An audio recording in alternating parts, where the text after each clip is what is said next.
Hello, everybody. It's me, Rival Gaz, Real Gaz. We're progressing through the second semester here. It's 2024. So, for those of you who are either new or just want to recap or are old and just want to remember what this was all about in the first place, for this week, a number of things did go down, right? A number of things did go down. And they're all good things, so I may as well tell you from start to finish. I'm fairly sure last time we were together and we were talking, I was doing Elden Ring, right? But I beat Elden Ring. And when I finished Elden Ring, we were at 99 hours and I was below level 100, but I was close to level 100. I played the game my own way, and we played it within the confines of the game without a guide and all this stuff, and it was pretty good. It was a pretty good playthrough. I learned a lot. I'm just going to talk about this really quickly, but I learned a lot about this style of game and how this game in particular works, and that gave me a very big I guess motivation or inspiration to shift my thinking in terms of elite gaming in this segment of games. I'm just going to shut this door here. But on the whole, I agree with this game being game of the year and everything else. I haven't done the DLC yet. We'll figure out where we're going to go with the DLC. And I didn't do a lot of online play or co-op play. What I did was I played the game. Oh, cool. Look at this. I got that gold eagle, baby. What a mint reward. What was I saying? We just did a playthrough within the confines of the game without any guides, with very minimal help. Obviously, I run a small stream, so there wasn't that many people come through. No regrets. Just enjoy it. Just enjoyed it. So that was a huge win for me. Let's fast forward to what that means, because we were playing that game as a bit of a sayonara or send off on Kick, because we explore what it's like to stream on different platforms in accordance with what we've read in the literature, which is effectively what we can take away from it is that players play differently depending on where they're streaming and the context in which they're gaming and stuff, and for better or worse, right? And so, Kick is a platform that has lots of, in its nascent stage of kicking off, trying to get out of beta or whatever, it has pros and cons. Nonetheless, you are the vaccine. Got to do a hell dive, do we? Can we just do? I'll just do a 7. See if we can respond to a 7. No, it's okay. We can stop. We'll just respond to a 9 while we're doing this. It's fine. I haven't played in a long time. I'm coming back to the game because we got to a level 105 or whatever, and burnt out isn't right. I just had explored everything there was in the game, kind of thing, and I felt that the game wasn't as fun as it could be. And performance issues in the game was kind of holding that back for me. So just janky little things going down, that's all. Right, so we beat Elden Ring, that was huge. And we were powering through our time on Kick. We've got about a week and a bit left to go as well. So that's really exciting. I thank you very much to everyone at Kick and stuff, obviously. Is RoboQuest on PlayStation? Let's have a look. So one of our viewers, Subpar Johnson from LA, plays RoboQuest with us, and we are really close to being able to get a speedrun record. Crazy that it's not on PlayStation, RoboQuest. I wonder why it isn't. That really surprises me. Missed opportunity for sure. Act like it's Helldivers or something like that. All right, let's open up End of the Gungeon. Should be able to just cruise and play this with minimal sound, just roll with some visuals and do some light gaming while we talk through this. So we are still really close to being able to get that record, right? That would place us third at the time with just the way the leaderboards are at the moment, unpopulated. And the game's, pretty niche, so there's a gamer and a psychiatrist. He's really famous. He works with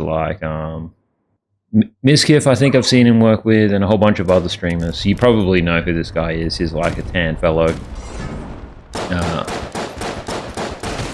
Nonetheless, he's been famous for ages, right? And he's really been able to support a lot of streamers in the sort of professionalization of streaming. It kind of sounds like I'm giving him a compliment, but the article in New York Times about this gentleman is that like he kind of just breached his professional requirements of him being like a psychologist person, and basically the argument being put forward is that like he was like taking advantage of vulnerable people who do, and you know, like gamers, there is like games use disorder and all this type of stuff that's available, and narcissistic personality disorder, and is that a disorder? I could be wrong, right? But narcissism and all sorts of psychosocial situations that people find themselves in streaming where they're just effectively vulnerable. And what I guess is being purported in the article is that this person like breached their professionalism and took advantage of a situation, made themselves kind of famous out of it. And like I don't know how I really feel like that. Like I feel like some good has come from it, but at the same time I fully respect the situation. A lot of it had to do with just the fact that it was like streaming, and it, you know, it kind of goes against like doctor-patient confidentiality, or even just like the even if it wasn't quite really clear if it was just purely entertainment or not. And you know, you really like blur these lines because it's not like wrestling or UFC, you know what I mean? Like wrestling and UFC are pretty different, but like, you know, wrestling, it's about storylines and an element of fiction, and I know horrible stuff happens in wrestling too. Whereas UFC, as much as it is about storylines, it's also very much about like just being the ultimate fighter. Do you know what I mean? Like the punches are seemingly quite real. Nonetheless, you know, there's a distinction that needs to be made between like some kind of content or not. And, you know, this guy, I guess if he appears to be espousing help, then how is someone who may have mental health conditions supposed to be able to determine a feign or a content approach versus a real approach, or whatever might be? I just found that very interesting, and it's a stern reminder for myself to explore and to have a handle on the professionalism required to be not only a streamer, but a professional in the streaming and gaming space who will be working with people one day who may be vulnerable, as in like they might be a minor and nothing sus. I'm talking about my ability to be a coach or to be an educator, you know, where it might be in the university setting, but the student might be quite precocious and they're in their degree a year early, or maybe we're doing something with high school kids one day. So, for example, right, there were a number of contracts back in the day when I was in cybersecurity. I never went for these contracts because I was in cybersecurity, but like they would come up and it was like, you know, design learning situations for players of Minecraft, you know, and it was like, well, kids and adults both can play that game. But the setting was like high school setting to teach kids. One of them actually was cybersecurity. That's how I heard about it in the first place, which was pretty interesting. That's back when I used to work with that boutique consultancy firm. Anyway, so I just thought, I don't want to go into too much detail about that person's situation, that psychologist, because they're still famous and they still have a lot of reach, and I don't want to disparage them.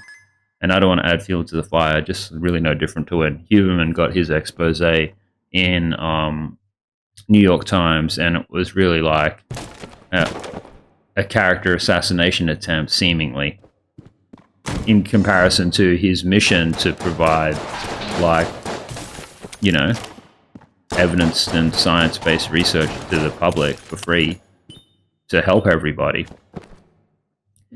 And, you know, just as how those guys have some kind of separation between what they do professionally and personally with their universities or their external bodies. So do I in some respects, but it's very basic. Right, moving right along. Old school Halo, right? Golly, well, it doesn't look like Marvel. It looks like old school Halo to me. It's called MCC, and I'm going to sound like a bit of a noob when I say that, but because I can't really tell you exactly what it is. But what's really interesting is that there is a clip, and maybe I can show you guys the clip real quick. But there is a clip from a gamer where this is the clip here on Twitter, where apparently they are getting hacked and people are messing around with their game. You know what I mean? And now they can't play, and they were winning, and now they're going to start losing because the hackers are doing something or other. I'm pretty sure, right? That's the situation. This is a chap with the tweet right there. And basically, they say oh, Microsoft PSA, I don't want anything to happen to my computer or my game or whatever, I don't want no liability. If something goes wrong, you guys are going to get in trouble. And I get it. I get their frustrations, Cheating in gaming and having valid and authentic achievements in gaming is so underexplored. And I'm not going to say cheating or whatever is rife, but I am willing to say that maybe we should go and buy a gun first. But yeah, I am willing to say that I wouldn't be surprised if so much of what we think are really incredible gaming or elite gaming moments or whatever are just kind of fake. But that said, though, I'm not saying that we're going to have a Neil Armstrong? Neil Armstrong? Luke Armstrong? Who's the Armstrong? Cadell Evans. You know who I'm talking about. There's a cyclist. Lance? Anyway, there was a cyclist who was sus. I'm not saying that we're going to have situations like that. But I am saying that, we'll just never know. Even way back in the day type of thing with the whole pinball wizard situation, or being amazing at OG Street Fighter. The computers were in the cabinets and they were pretty rudimentary. I'm not saying that you could you could make it so you're always going to win pinball, there was a foot pedal or a special button that you could physically press and then something would change and score would go up by 500,000 each time. I don't know. You know what I'm saying? I'm just saying that it wouldn't be if people are cheating in the Olympics or in the Tour de France or whatever today, in this day and age. What makes people think that they weren't doing that back in the day for even lesser accomplishments? People's pettiness and people's ambition and desires to be numero uno are still very real, You can't neglect that.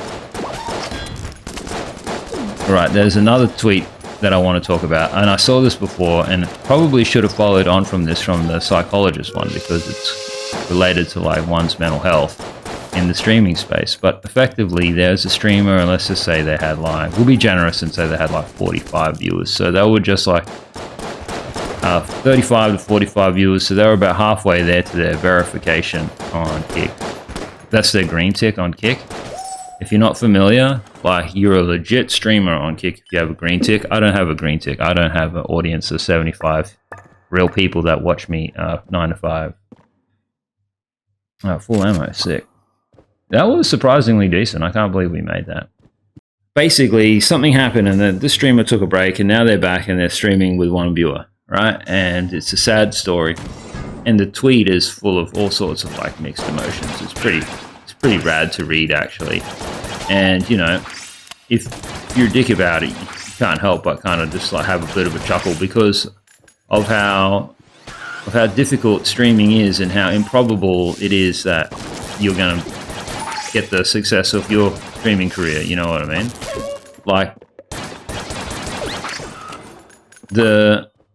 it would be an interesting article to trace back like the major milestones in the discourse of I'm going to make it on the internet, because people still think like they can be Justin Bieber, like put their song on YouTube and then they're going to make it. It's crazy. And then we're not even going to talk about like Nepo kids or whatever getting theirs or getting ahead. Class is still class, and there's not a lot you can do about that. People are going to be getting ahead one way or the other, in ways that don't really make any sense at all. You just got to play within your lane. So I see that person not having their success, and I feel bad for them. I do. But it's also like a reminder that like that person can have not a lot of luck in streaming, but so can like a person who looks totally beautiful on the internet, who's like a Harvard Comp Sci graduate, you know what I mean? And it's like they have everything, but they don't have the viewership.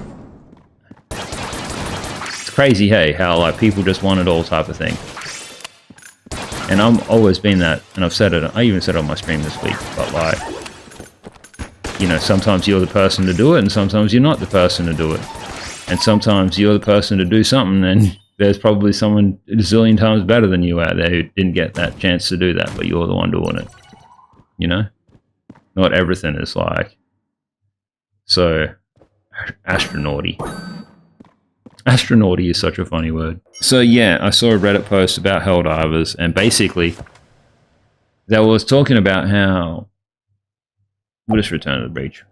They were talking about how the devs were like streaming the game on Steam or something like this, and that not only were they like streaming and doing blah blah blah, they were just playing the game, just innocently playing the game, and basically criticism is lobbed at how the developers play the game, and they say that this kind of gives us insight into why the game is bad, because it's like the people making the game play the game in a way that's different to these players who are super passionate about the game on the internet.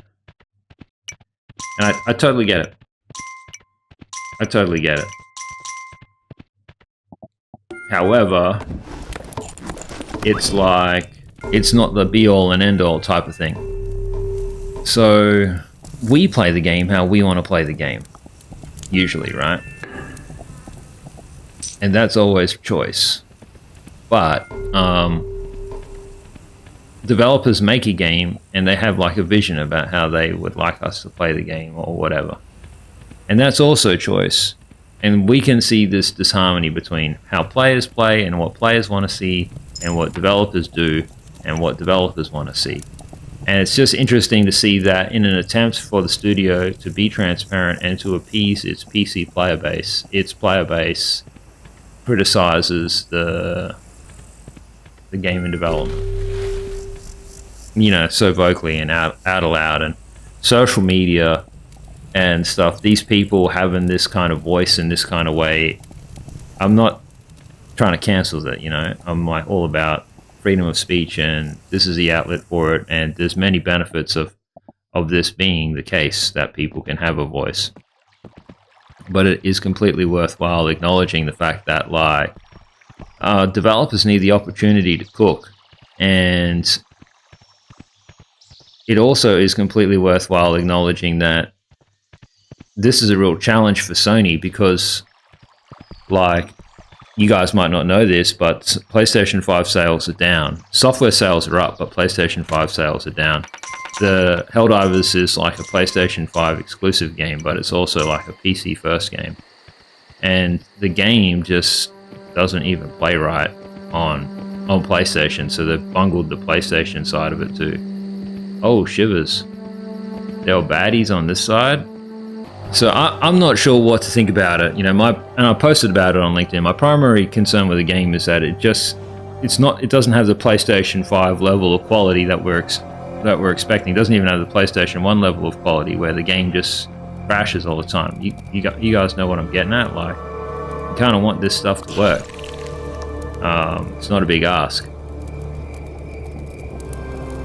But it is interesting to see how, like, the player base that has the biggest issue with the game or whatever is one of the smaller sides of it, and their problem is like self-inflicted almost.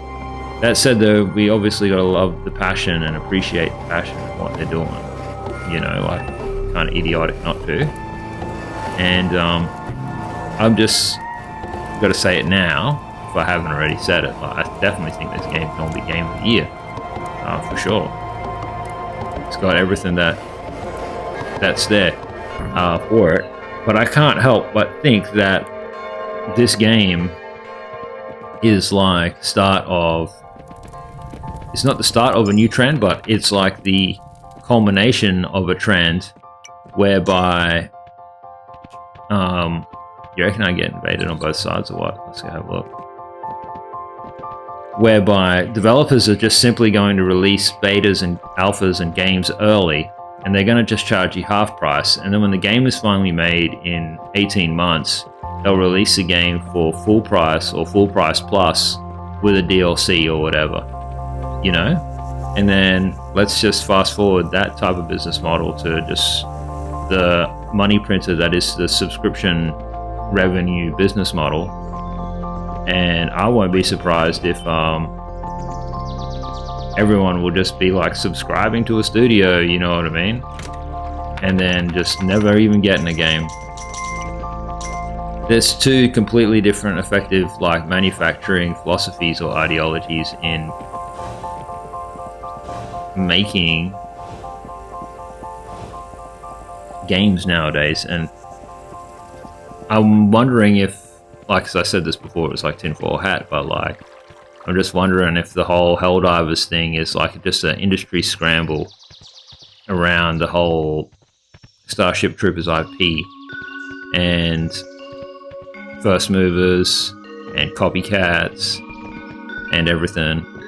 And it's just kind of just led to this very unique situation here, but the industry is learning from it and gonna like just react to it and roll with it. My idea for Starship Troopers was that it shouldn't have been a game on its own. I would have suggested that Starship Troopers be a component to Call of Duty alongside zombies. So you could do bugs or you could do zombies in Call of Duty. And that would have, in my mind, like totally elevated COD. Next thing that I want to talk through then is, this is really fascinating too, actually, and kind of gross. I was talking about it yesterday, but basically nearly 200,000 players have had sex with the bear in Baldur's Gate 3. I haven't played Baldur's Gate 3 yet on stream. I haven't played the game yet at all. What's so fascinating about that is that I did some napkin math, but basically, like, Elden Ring, I feel like, is twice as popular as a game. And, oh, so you get attacked from both sides, right? And only 25% of players become Elden Lord, right? Not even beating the DLC, even though the DLC made like a squillion bucks. And think about it, you know, like, on a percentage level, it's about the same percentage of people, close to, but I could be wrong. But just on napkin math alone, the same percentage of people effectively become Elden Lord as they do go and have sex with this bear. And it's just, on the one hand, one activity is considered like, oh, you're a pro gamer, elite gamer being Elden Lord, and then the other one is like, just, I don't really know what to think of it. Is it elite gaming also? I have no idea. And you could make a case for it on the grounds where, like, I argue how, like, it's about doing incredible things in games now. It's like exploring one's sexuality with a bear, like, incredible things. I have no idea. But in this day and age, like, you can put a comment forward for anything. I actually saw an article that was due to be approved based on about, I know this is like a bit of a tangent, but based on about 100 hours or so of participant observation in Warcraft. And that kind of blew my mind, you know, because like, well, think about it. Only 100 hours, like my stream is 2,000 hours. And my contributions are like, and the depth of my research, far more voluminous. However, like, these academics who are doing this research are a little bit further along in their careers than mine, and they are applying methodologies and things and approaches that I probably am not. But I'm just doing it in my own way, of course, still valid way, naturally. So interesting in this level how you get attacked on both sides, but at the start of the game you only get attacked on one side. That's not too bad. That's pretty fair to me.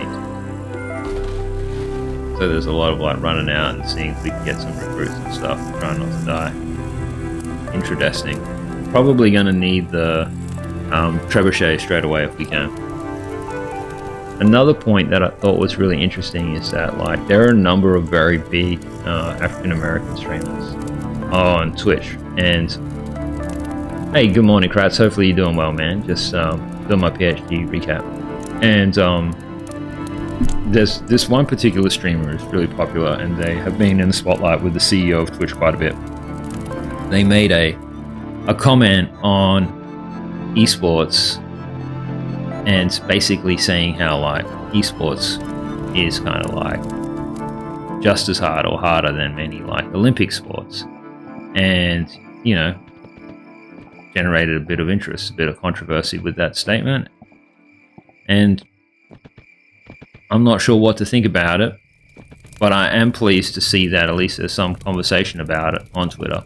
Because, you know, think about it, like esports being an Olympic sport type of thing, it's out, it's about, and it's only going to get more and more popular. And I know a lot of it at the minute is simply based on the digitization of traditional or analog sports with VR and other forms of human-computer interaction. But there are seemingly opportunities for things like Gran Turismo or some Fortnite or some other types of things. And I'm just going to hit fast forward and say it won't be long until we see either an Olympics, the video game proper, right? So there have been Olympic video games before, even Looney Tunes video games have attempted it. Shout out to you, Warner Brothers. But I just mean like, hit me up if you want to fix multiverses. Otherwise, I'm talking like a proper Olympic level video game, you know. I don't know who you'd get to do that. Partnership between Epic, EA, myself, and Twitch. Or just new games or current games coming out and just being accepted as an Olympic sport. But again, like I feel like there's a lot of moral and ethical work that needs to be undertaken in order to help get to the bottom of the nature of competition and what it really means and the values and all sorts of stuff. Because a lot of these games are just flagrant killing and flagrant like shopping experiences, pure capitalism expressed in video games with dark design patterns. Do you know what I'm saying? Not all of it is like just, I wonder what that does. Not all of it is kind of innocent, so to speak.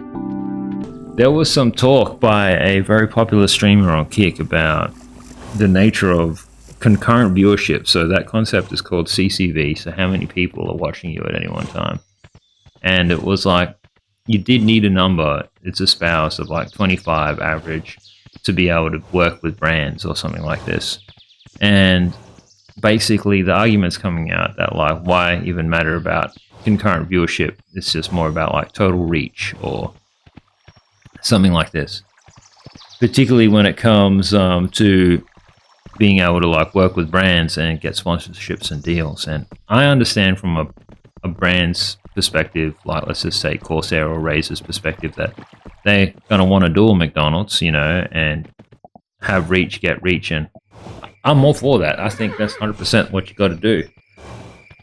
But in spirit with kind of like seeing the point of the post, they do try to say that it's not so much about viewership as it is about just how much money you're actually earning and stuff. And so if you just go and say, oh, I'm just like a small lousy streamer type of thing, and it's kind of like, well, you might not be, mate. You might not be. You might actually be right on the corner of, or like, you know, approaching an opportunity to make a ton of money. You're just a small streamer, and there ain't nothing wrong with being a small streamer. And that's coming from a guy who is a small streamer, and I like being a small streamer. I don't know how to be a big streamer on your own. It'd be tough. There's an industry pundit, right?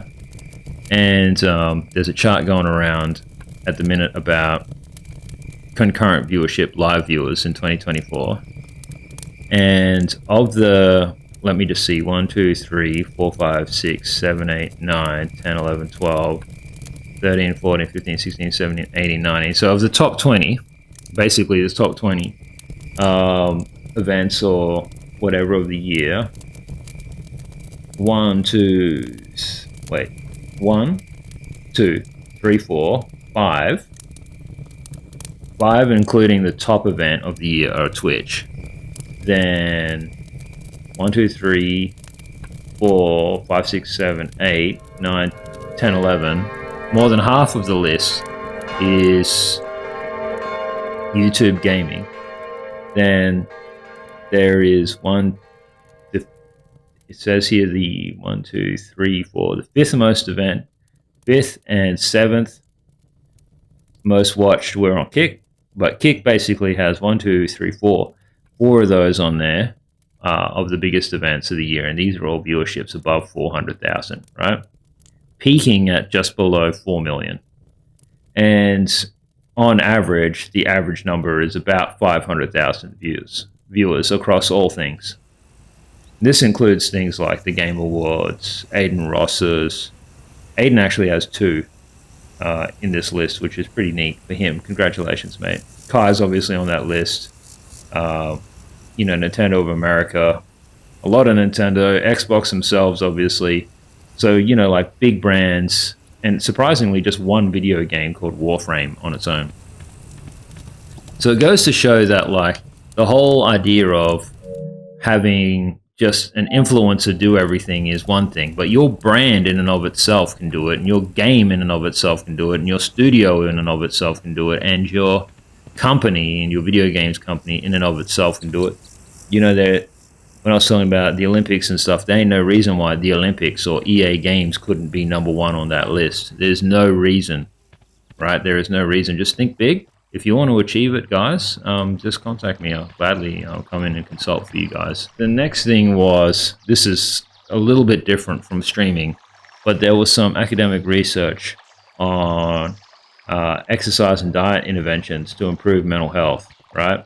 Along with like psychology work and things like this, you know, seeing a mental health professional. I'm not a mental health professional, obviously. Pretty mental though. I'm a gamer. I wish we would get more money in this level. You know, like nothing's really happening right now.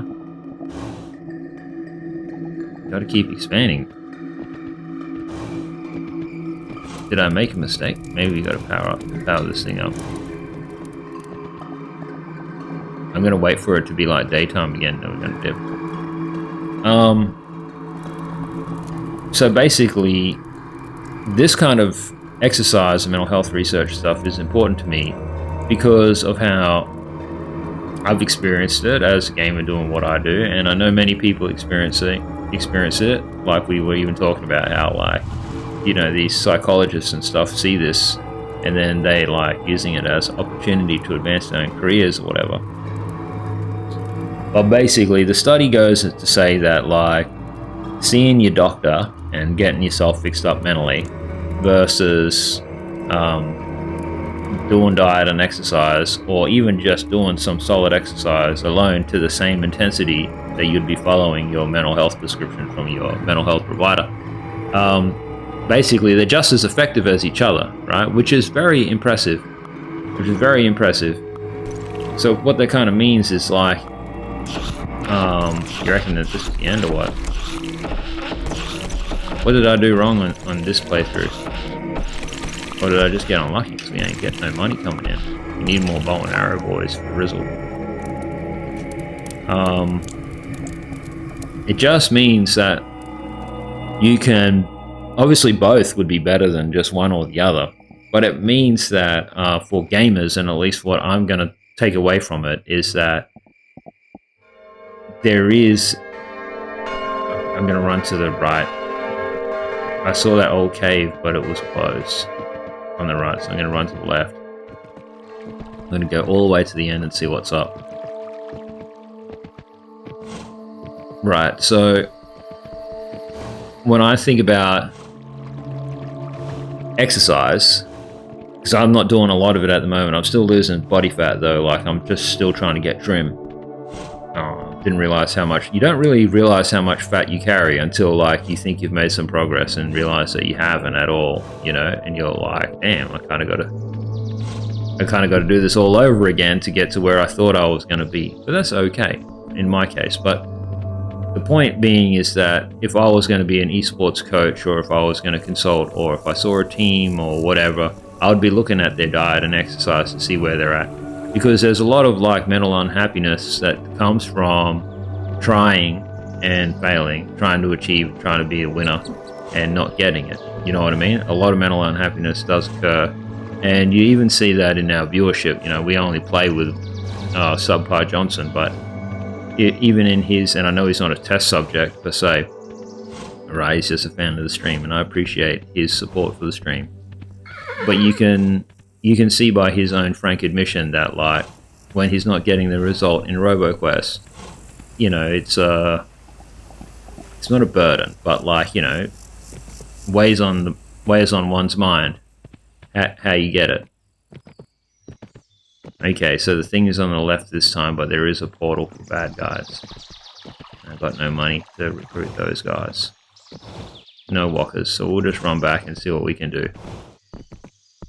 And so, you know, I'm just saying, like, if you see that in just casual play, what would we be seeing in a professional setting, or a collegiate setting, or an Olympic setting, or a high school setting?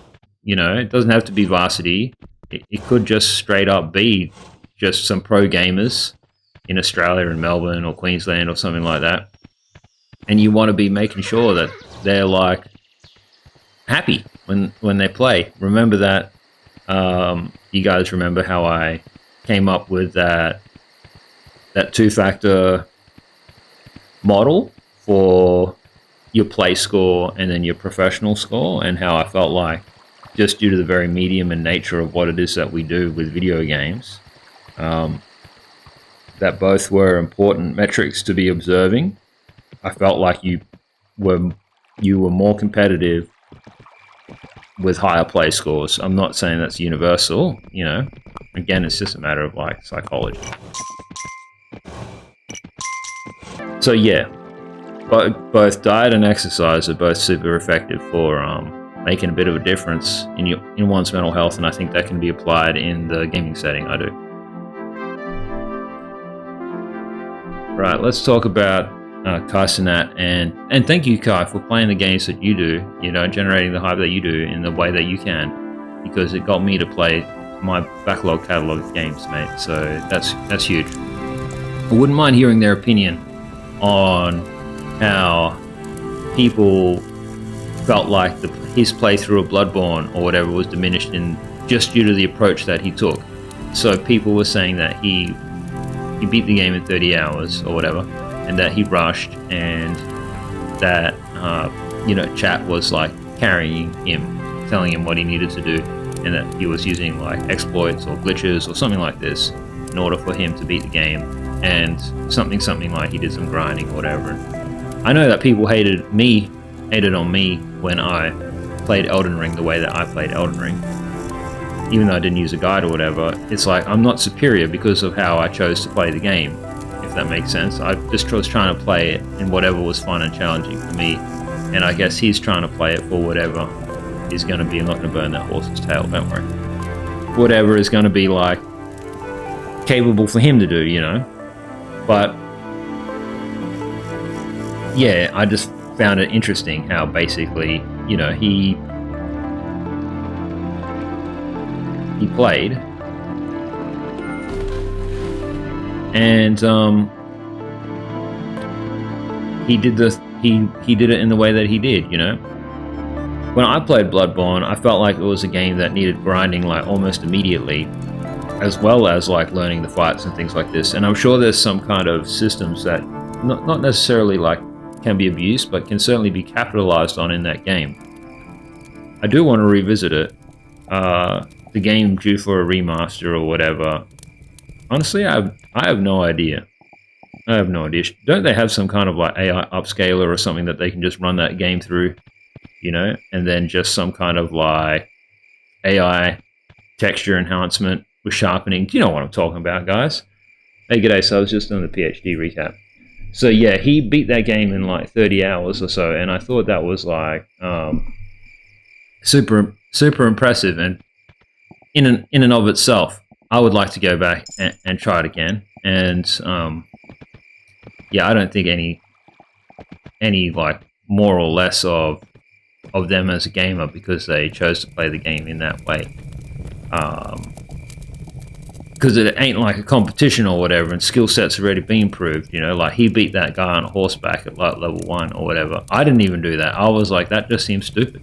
But he's got to make his content his way, and I got to make my content my way. And he's like one of like the leading figures out there. But that said, though, you know, like my favorite streamer, Asman, played all of these games too, yeah, and I know for a fact that he would have some very candid opinions about what he thinks of the game and how it is. But I just want to say now that I don't actually think like anything really needs to change with those games. Those games are just perfect the way that they are. What needs to happen is that things that we see in the game that we would like to see more of, what we need to see is just a game come out with that stuff in it, if that makes sense. Because that's just going to be like choice. So this is the start of a new day. I'm just going to run down here and see if we can get some money. Maybe there's a chest or something like that. Well then, basically guys, there's only one last thing to talk about, which is this gaming journal called Press Start. I saw they were advertising on Twitter, thanks to Elon and the team at X for having algorithms that, you know, are actually beneficial for a change. So yeah, I got this in my feed, and it's all about how you sorry, it's not about how you do anything. It's about video game research. And so there's a journal out there. It's run by people who are students. So it's not like, it's legit but not legit type of thing, if that makes sense. And it's a really good outlet for me. Obviously, I've already worked well beyond the stage of just being a student. So that's like all, you know, hunky-dory for me. But that doesn't mean that I'm not at the student stage at present, right? So ordinarily, things like this would be denied to me because like I'm too advanced. But just due to my circumstances of being a candidate for my PhD, I'm classified as a student again, so I can submit work in a student journal. So I'm thinking about, you know, they're looking for articles, so I'm thinking about doing that, and my streamers heard me talk about this in the past.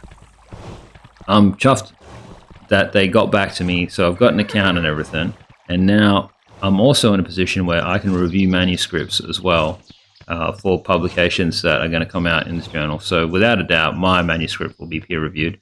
And what I want to do is just look at how they put all their studies together and mimic their studies so I can do something similar. And I want to write my study on toil, the toil factor or the work factor in video games, as inspired by Bill Young, the head of gaming at Twitch, because we had that brief exchange on LinkedIn about toil, and he has a completely different perspective to mine, and I think his perspective is totally valid and completely necessary, but I don't think it's complete, and I think he knows that he can continue to work on his concepts and make it as a leader in the field of gaming and live streamed gaming, you know, like I'm saying that the work's never over type of thing.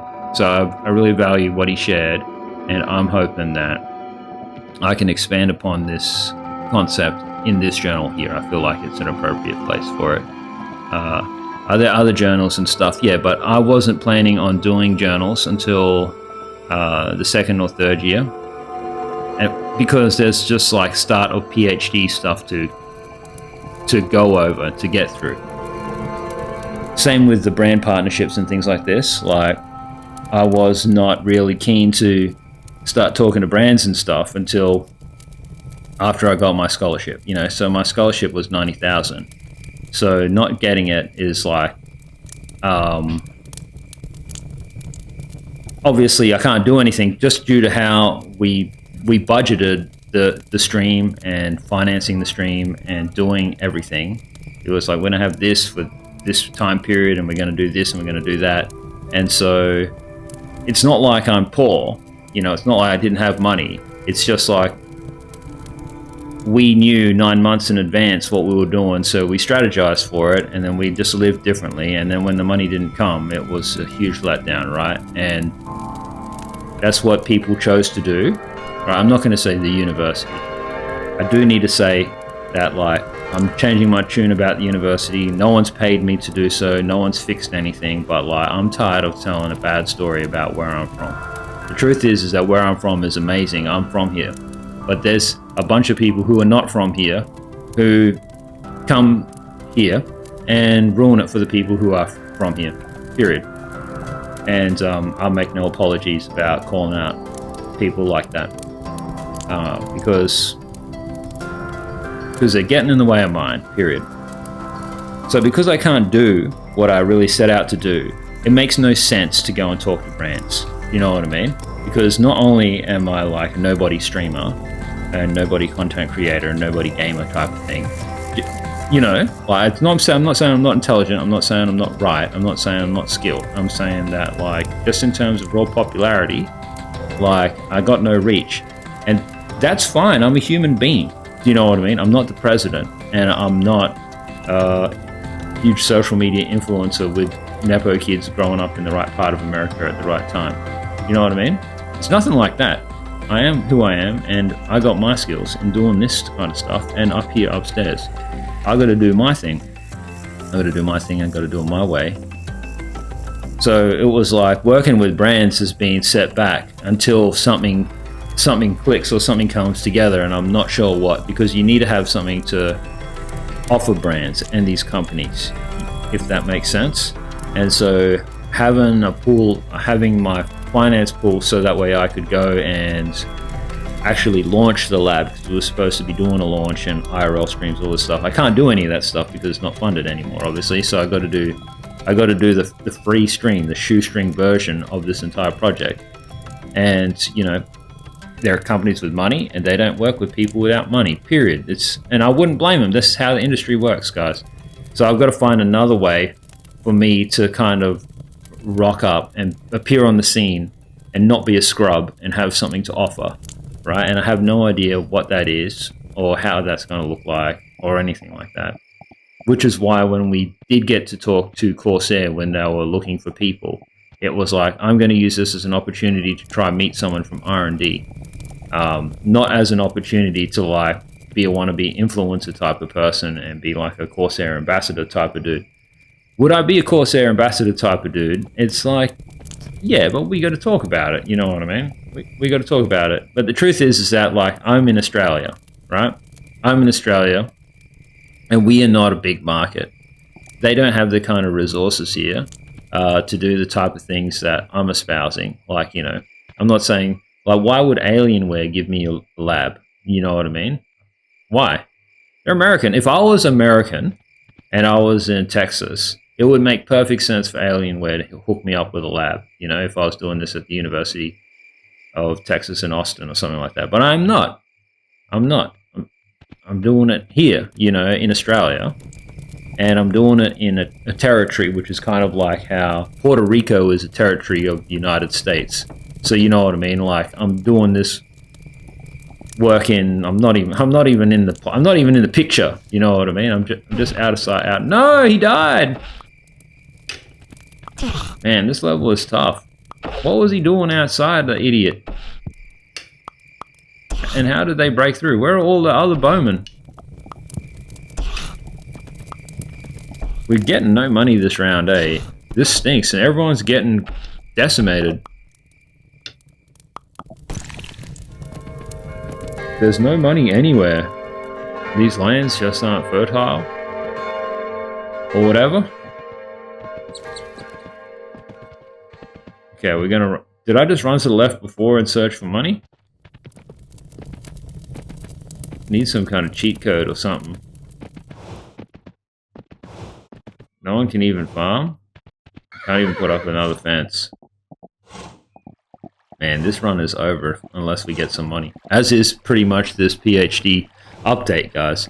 So look, I'm not going to end on a sour note. I'm just trying to say that quite literally, I'm not prepared to do the thing, those journals and those corporate partnerships yet. I'm not saying that I can't do them. I'm not saying that I'm inept, that I don't have the ability to do them. I'm just saying that no, right now is not the moment to be doing them. I had a window to be doing them, and I know I might be sounding like I'm a Red Dead Redemption 2 character by saying we just need one more score and then we're gonna make it. But quite literally, we just need one more score, and then we're gonna make it. So, yeah, it's all good. It's all good. And speaking of scores, I'm going to try to get a good score in my confirmation of candidature. So I've redrafted that. That is going to happen. So I'm going to rock up at the university and do a presentation and a defense of my work in September. I'm going to be aiming for the last week of September. My supervisor is AFK at the moment. Not in a bad way. I got a sneeze coming on. Pardon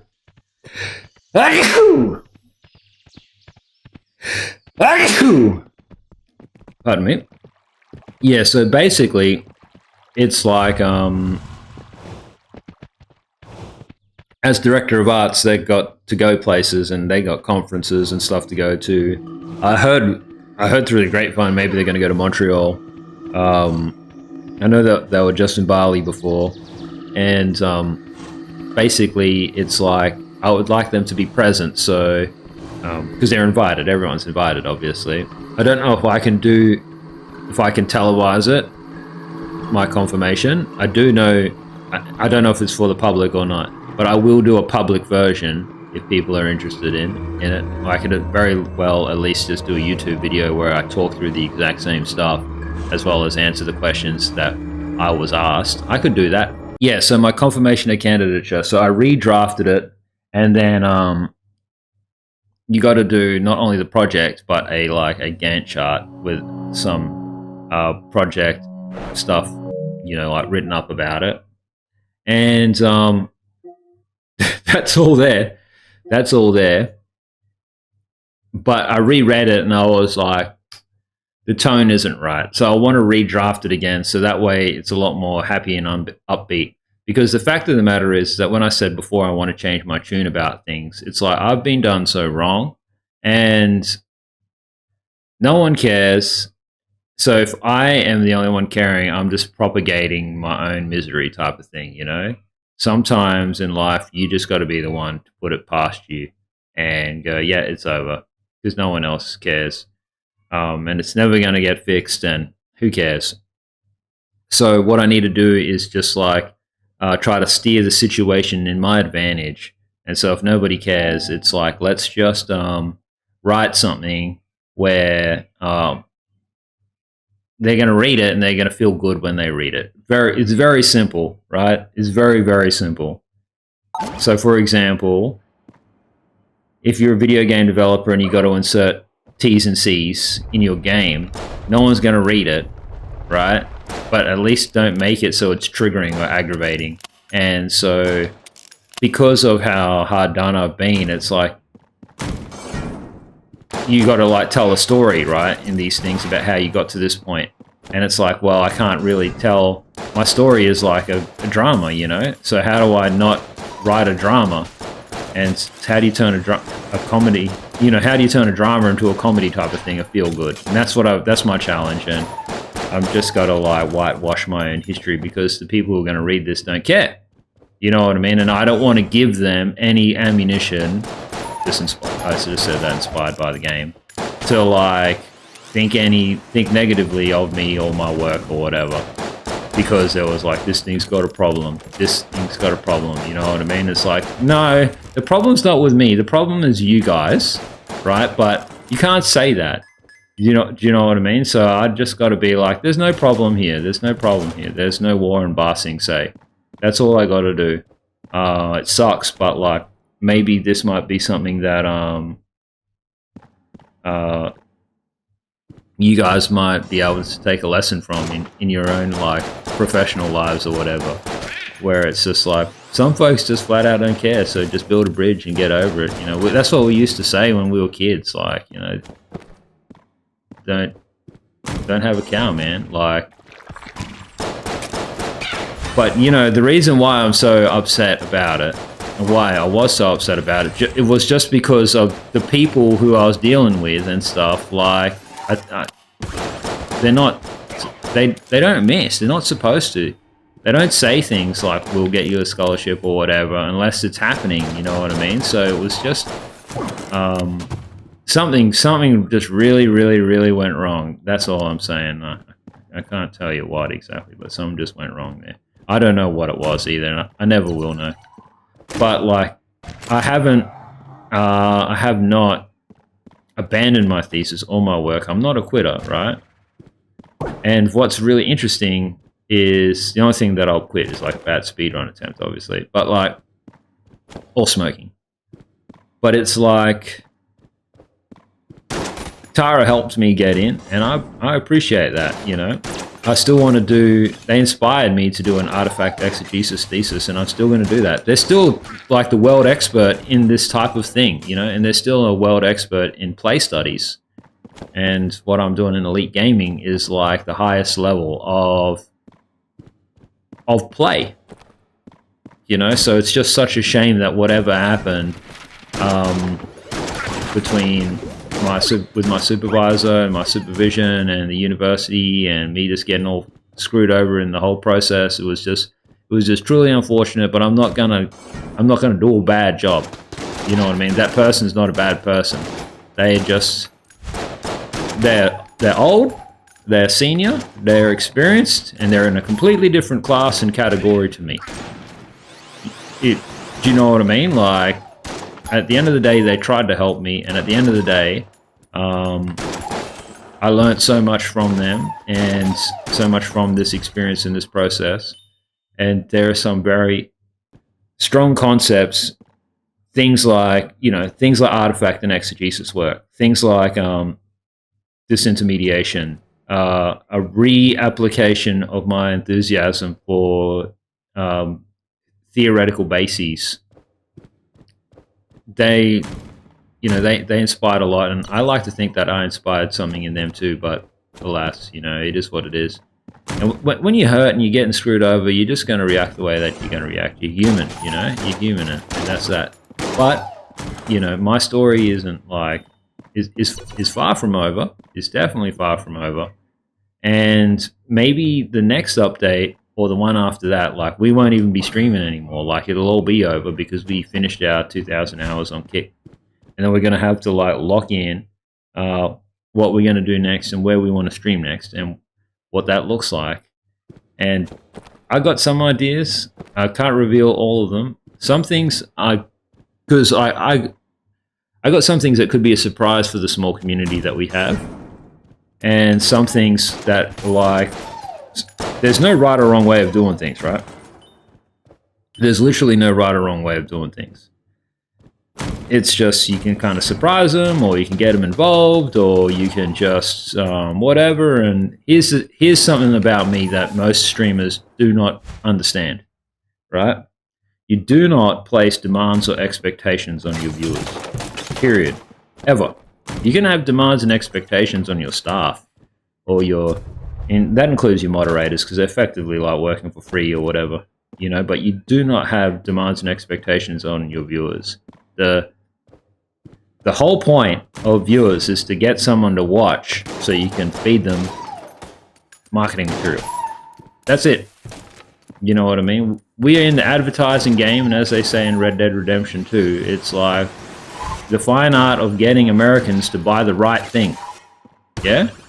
So it's like every game I ever play, every product, every brand you see in my stream, the way things are, it's by design. People see me play, my audience sees me play my games, and then they want to buy my games that I'm playing. I do my job as a streamer, right? I know how to work with brands, and I know how to make things possible, right? So good things are coming in the pipeline. Like I can't reveal it all, but there are certain things as well, like, because it's like it's not just me. It's not just me in this house. You know, I'm part of a team. You know what I mean? I have a right hand. I have a better half, right? And we don't brag. You know what I mean? Rival Gaz is a character that's better than you and can steal your girl. We get it, right? But like real Gaz, he doesn't brag. I got myself into a position where I can play video games all day without penalty. Do you know what I mean? 99% of streamers, even the ones who are making money, can't do what I do. If I don't want to work with your brand, I don't have to. You know what I mean? Do I have to have subscriptions on? No, I don't. I've already made it. People don't seem to understand that, and people can't actually relate to it either. That's why it's more important to be a character that's like trying to be on the grind and always complaining about how it ain't working out, blah, blah, blah, blah, blah. You know what I mean? People love a battler. People love a battler. But we have so many huge successes. So many huge successes. And every day I'm so proud of everything that we've achieved and what we do. So, like, there is some news that I suppose I can talk about, but it is like a little while off and it's not completely confirmed. And actually, because it's not completely confirmed, I'll hold off on it. But like, Scuff listens to these, and so Scuff, if you're listening, you might be pleased to know that like I may. Do you remember the last time where something happened? I had to go back to work. Might be something like that, you know, but only for a short time, not a long time. But I'll keep you guys posted with what's going on in that respect, because I still love my streaming. So the main plan, because I've already got a baseline, guys. Everything I ever do, you know why I can aim for the moon is because I know I'm going to land in the ocean. Yeah, I've already got my baseline. My baseline is my PhD, where I have to play video games, chill, and stream it, and read about video games, and then write about video games. That's what I do. You don't do that. That's what I do. Yeah, so I've already got my baseline. We're going to keep rolling with said baseline. But I'm cooking up stuff on top, always trying to make something bigger happen, make the magic happen. Whoops, give me that. And it's all happening. This is kind of like behind the scenes. Anyway, guys, yeah, I'm gonna be getting out of here. Finish this PhD recap soon. Hopefully, when we do get if we get a contract in hand and papers are signed, I'll let you guys know. But yeah, we are kind of pretty much closer than ever. And the only thing that's still up in the air is the America trip, because like I was saying to you guys, I just remembered this, so I better recap this real fast. It's like, there's going to be, Aussies get like from next year, like a new queue for us to go through or whatever. So it's all good. So it's like, maybe we'll be going next year when like visiting conditions are better for Australians. Not that they're bad now or whatever. Or, because remember, the whole point of going to America in the first place was that we were invited to Georgetown. Lawyers. You know? And then we were going to go to the Australian Studies Centre in Georgetown, in DC, and meet the team and do all this stuff. Maybe see our ambassador while we're over there. And then hopefully we were going to get on over to the Australian Studies Centre in Texas, so that way we could represent Australia over there and meet everybody in the team, shake hands, do all this kind of stuff. And that was kind of the auspice for us going in the first place. Now we have like kind of bigger ambitions where we will do this work but also take a holiday at the same time. Otherwise, yeah, you know, I'm not sure. Guys, you don't pull in, you don't get to work on 7-figure projects if you're taking days off, type of thing. It's about hustling and grinding, you know what I mean? Like, if you want to be the very best, there's no days off. I don't know. I don't even know how. Right? I don't know how to be any other way. It's a life, if that makes sense. It's not really like, it's a career, it's a life, it's multiple things. Now, that might sound like pretty insane, like no days off. This is not Elon Musk's idea of crunch, right, guys? I'm just saying that you're so passionate and you're so dedicated, where it's like, it ain't about days off, you know? Like, it ain't about days off. You could be having a day off, and then you're going to be finding a way to get ahead anyway, type of thing. Do you know what I mean? That's all. All right, guys, I'm going to wrap up this PhD update for this week. It was a good week. We're getting ahead.